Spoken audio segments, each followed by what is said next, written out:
Hello and welcome to the Switch Weekly Update, where I take the news of the week and compress it into a bite-sized video.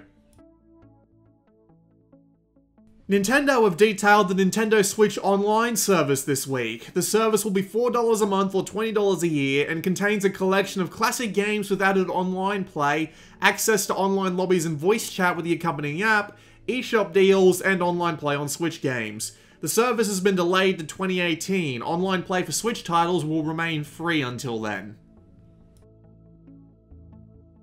Lost Sphear was announced this week, an RPG from the developers of I Am Setsuna, and it will launch early next year. The game expands on the developer's previous game with a new ATB system allowing for easier player movement.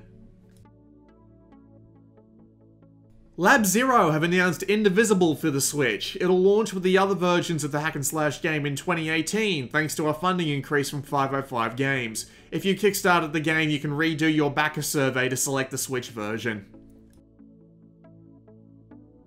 Phantom Trigger, a self-touted hardcore action RPG from Bread Team and the publishers of Mr. Shifty, Tiny Build, will be coming to the eShop in the summer. Ironcast, Steampunk Match 3 title from Ripstone, was announced for the Switch this week. It'll also be out sometime in the summer. Hyper Sentinel, retro-scrolling shooter from developers Huey Games, is coming to the Switch in the summer as well. Picantier, a small-scale farming and lifestyle RPG from Circle Entertainment and previously announced for the 3DS, is coming to the Switch as well. No date just yet. Aberlight Studios have announced Cubix Paint, a 3D sculpting and painting game, is coming to the Switch sometime in this year. It'll have both sculpting and creating modes, a 24-color palette, and ways to share your creations. Physical Contact Speed, a 2-player card game, is coming out worldwide in the next few weeks for $5 or your equivalent. You can see the rules on screen right now. Iron Me, an indie platformer from Steam about controlling 2 cats at once, is coming to Switch thanks to Ratalaika Games. No date has been given yet, but it'll be $10 USD or your equivalent. Anonymous Code, a visual novel from the same series as Steins Gate and Chaos Child, will be releasing on Switch sometime in the future. No more details available other than that. More titles have been confirmed for the Arcade Archives lineup. First is that Data East titles have been confirmed, with the first being Magical Drop 2. The second and third are Fatal Fury 2 and Metal Slug 2, both of which will be out sometime in the summer.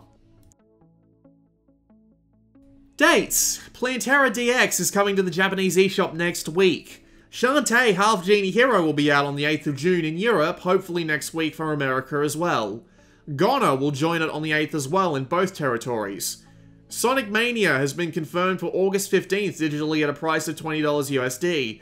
Only the collector's edition will be available physically. Dragon Quest X will launch in Japan on the 21st of September. And Battle Chasers Night War will be releasing on the 3rd of October. And finally this week, if you buy NBA Playgrounds before the promised online patch, good news for you! You get a free copy of Shaq Fu: The Legend Reborn on Switch when it launches.